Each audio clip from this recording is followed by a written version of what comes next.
Boa noite, amados irmãos. Todo mundo está com garganta já bem esticada. Agora esticam seus ouvidos. Queremos abrir a palavra de Deus.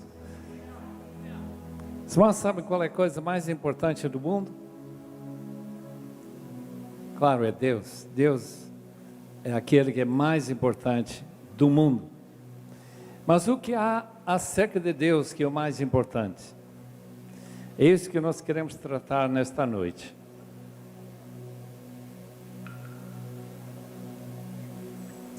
Eu estou abrindo a minha Bíblia em Colossenses, capítulo 1. Obrigado.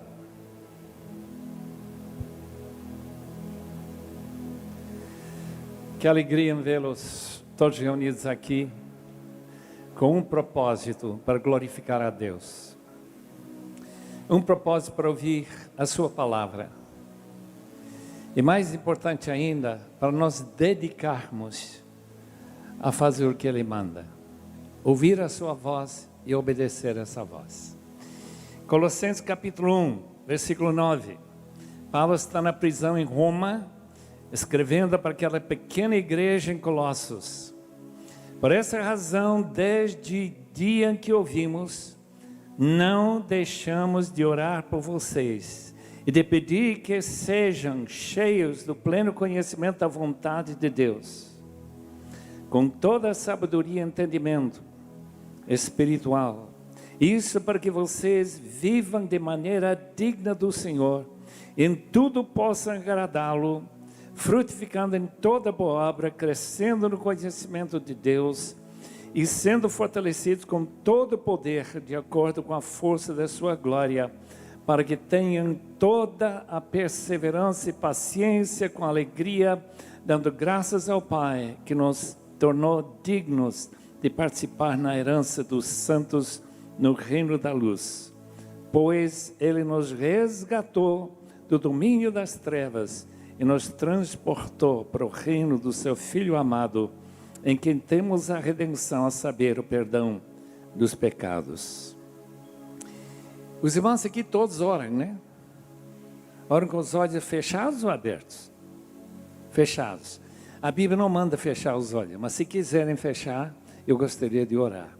Vocês podem cooperar dizendo amém. Senhor amado, estamos aqui numa oportunidade única de falar sobre as coisas que mais importam. E como nós nos agradecemos, Senhor, que não estamos lá nas bebedeiras deste mundo, não estamos em casa de prostituição, não estamos tomando drogas, estamos aqui para ouvir a Tua palavra. Fala-nos, Senhor, diretamente, para que nós possamos receber de Ti uma palavra que possamos lembrar e praticar, de modo que quando chegar o dia de sermos chamados para a Tua presença, nós possamos dizer: obrigado, Senhor, que eu estive lá em março de 2009. Muito obrigado, em nome do Senhor Jesus. Amém e amém. Pecado tem uma definição: é desviar-se da vontade de Deus. Tudo que nós fazemos que não é de acordo com aquilo que Deus quer, é pecado. Portanto, já que todos nós já nos desviamos dessa vontade perfeita de Deus para a nossa vida, temos pecado. E graças a Deus que esse texto diz que Jesus Cristo morreu pelos nossos pecados. Agora, esta palavra vontade, Deus sendo pessoal, Deus que pela sua vontade criou as galáxias, que criou o sol, criou esta terra maravilhosa, o mar, as plantas, as nuvens, tudo que existe, e principalmente que Ele nos deu a nós vida por causa de sua vontade. Este maravilhoso texto que Paulo foi inspirado a escrever para os Colossenses diz que lá na prisão, não podendo pregar por nenhuma multidão como eu estou tendo nesta noite, ele já está orando para que vocês transbordem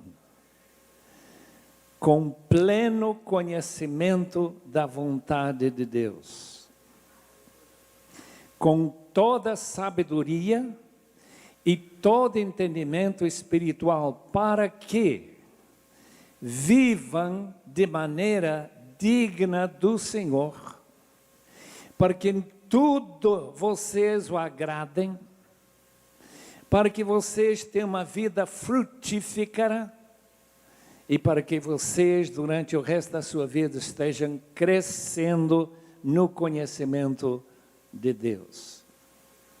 Portanto, nessa noite eu queria abordar, por alguns minutinhos, que quer dizer transbordar do pleno conhecimento da vontade de Deus. Se isso é a coisa mais importante do universo, é a vontade de Deus. Se esse sol existe só porque Deus teve vontade de criar e manter esse sol brilhando, e nossa vida depende do sol. Se sua vida apareceu e você não tinha que nascer, a não ser pela vontade de Deus, com certeza a coisa mais importante é essa vontade. Só que nós também temos uma vontade, nós também somos pessoas.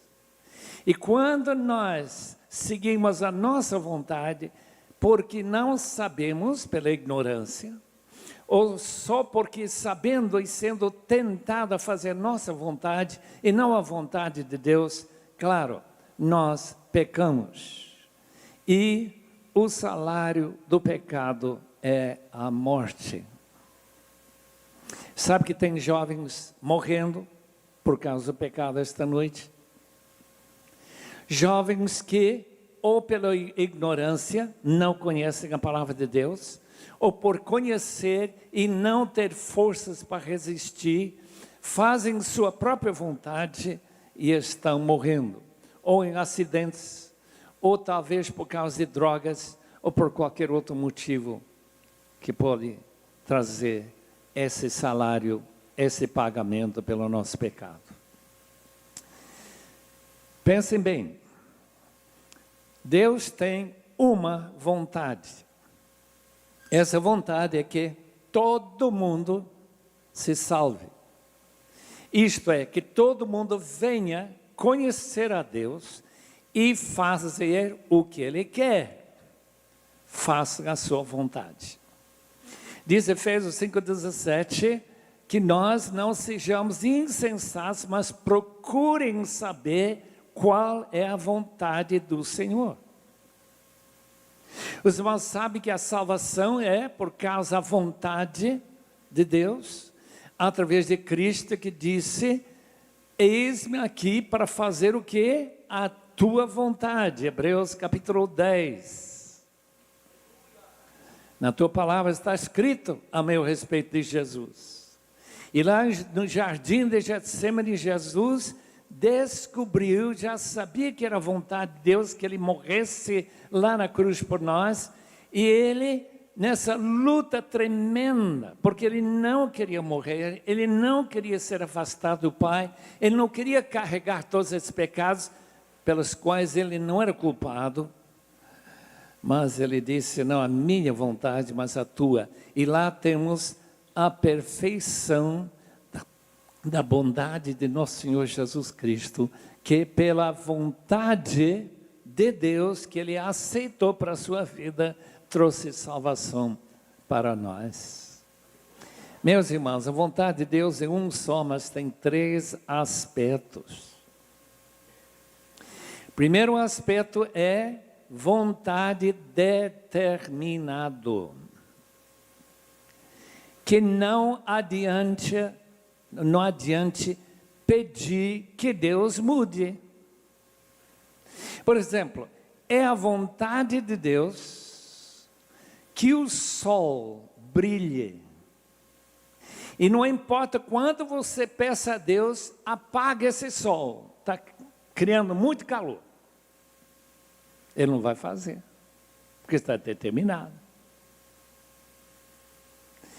Os irmãos sabem que o fim desse mundo já está determinado?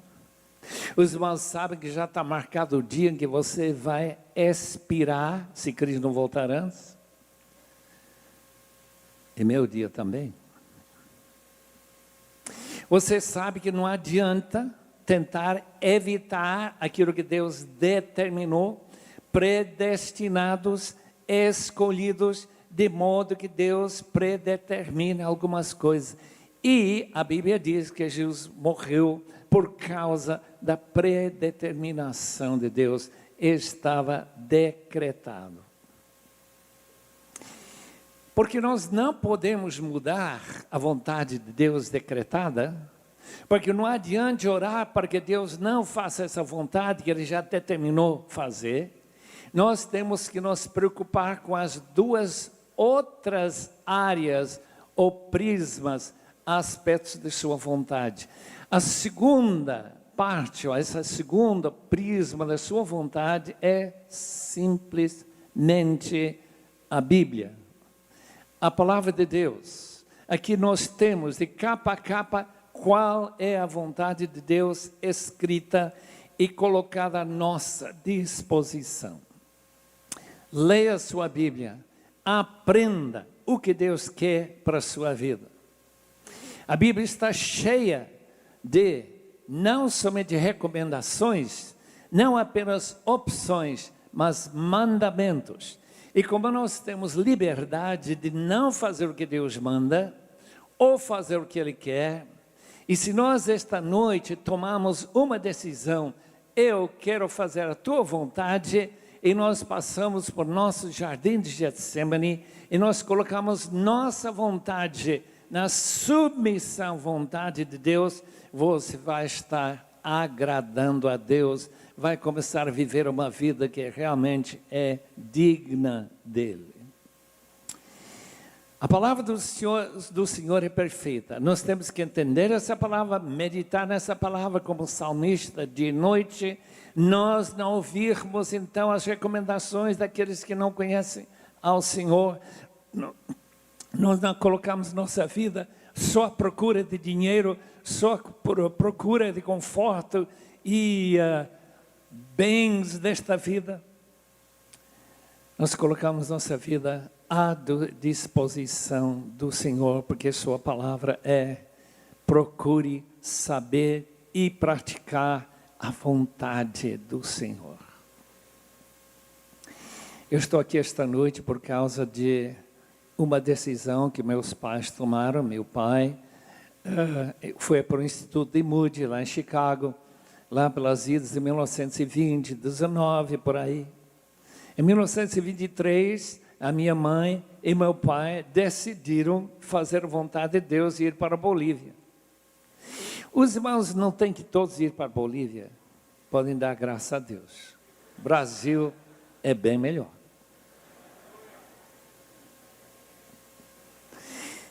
Deus não mandou todo mundo ser missionário.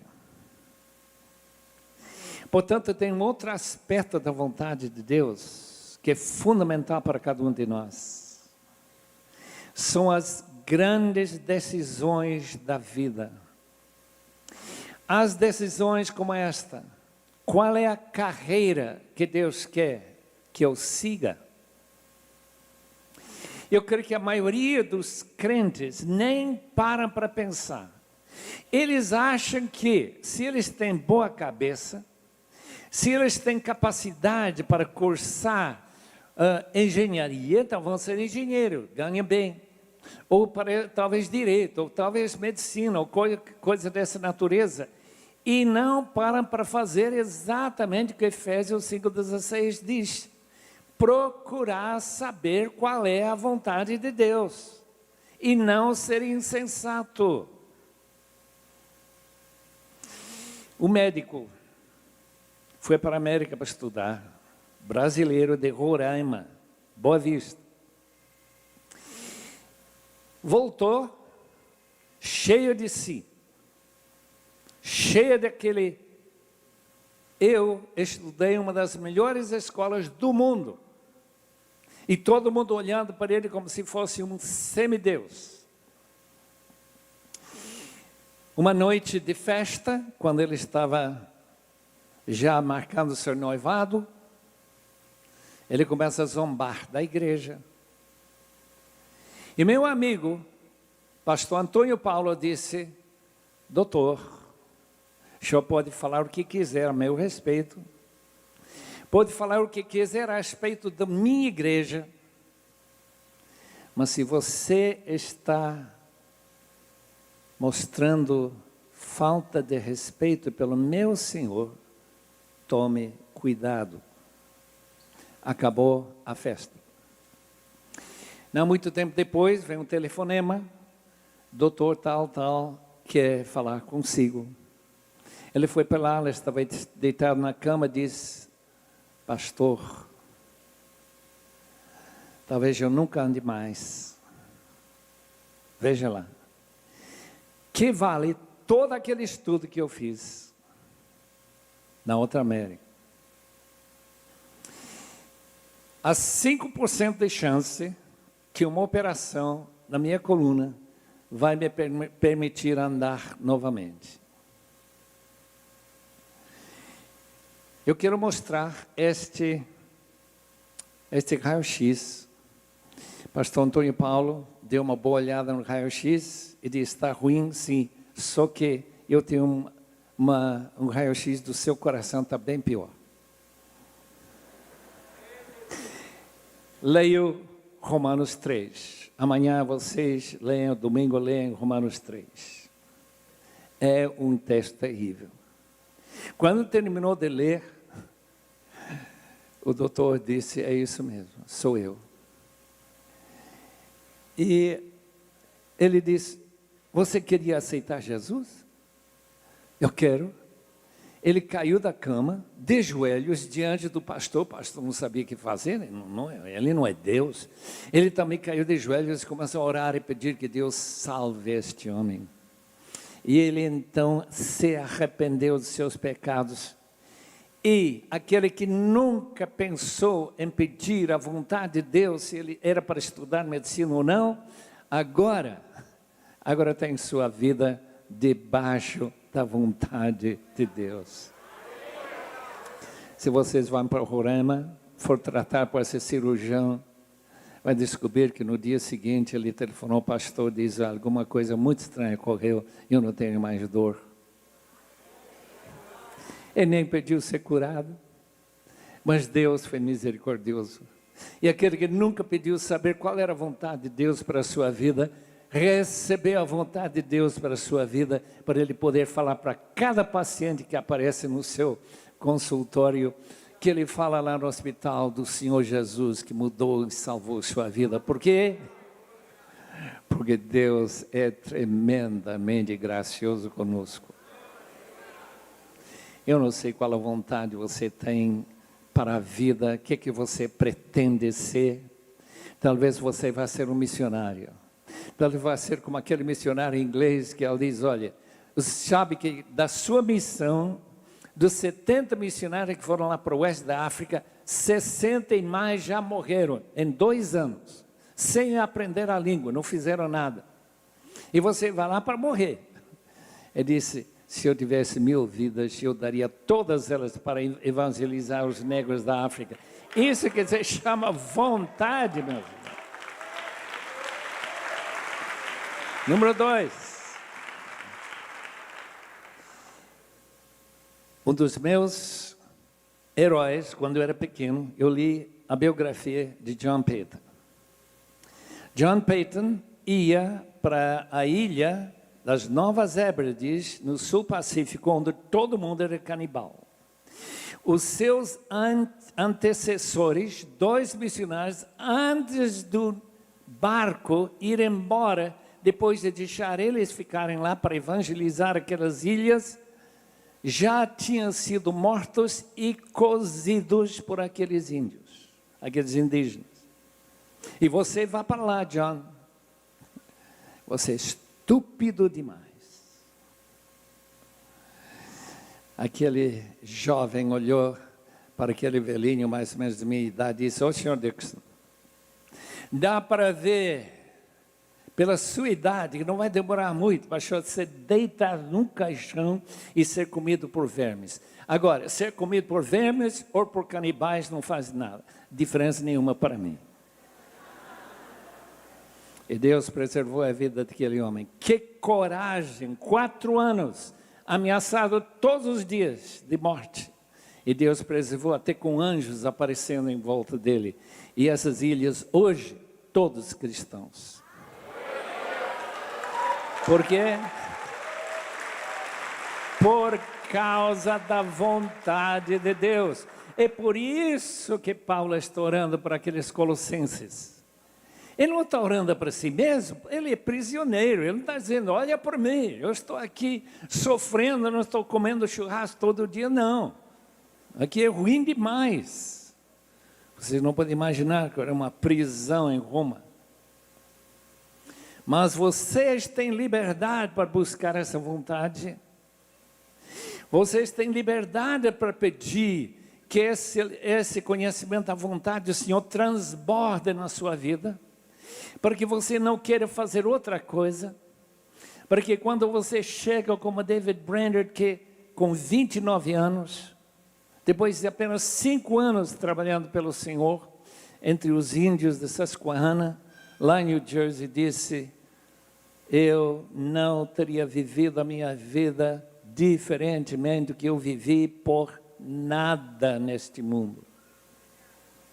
29 anos, morreu, não chegou nem a casar.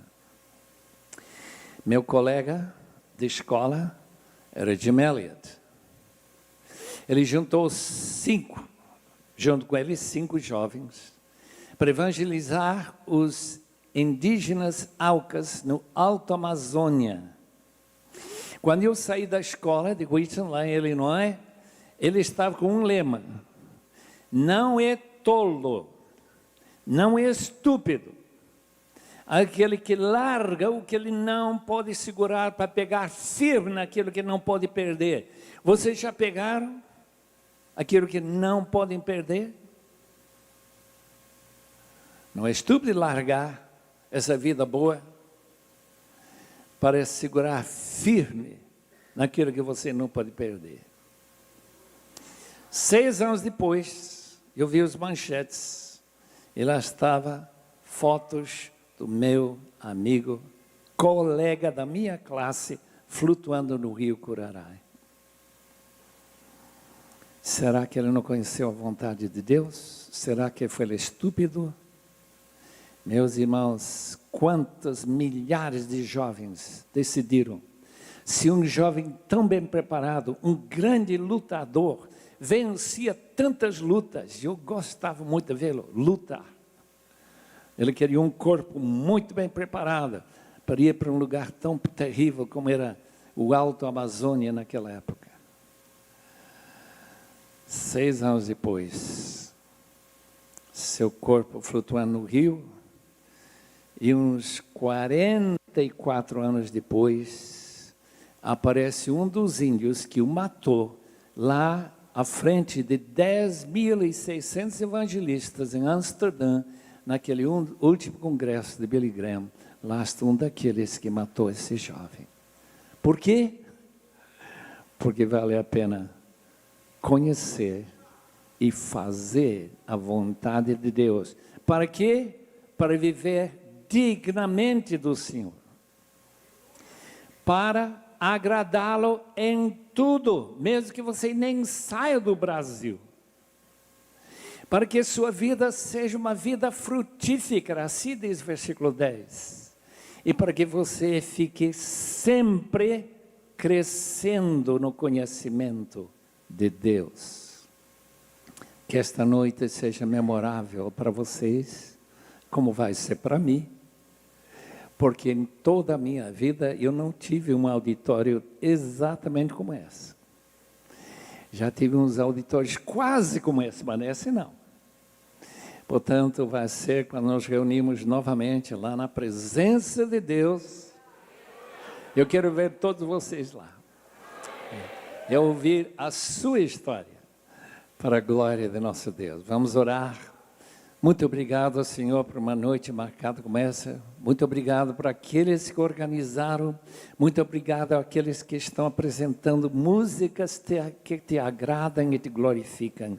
Mas, acima de tudo, nós também ecoamos a oração de Paulo, para que todos os teus filhos aqui transbordem do pleno conhecimento da vontade de Deus. Em nome do teu Filho amado, que salvou-nos através da tua vontade. Em nome dele. Amém.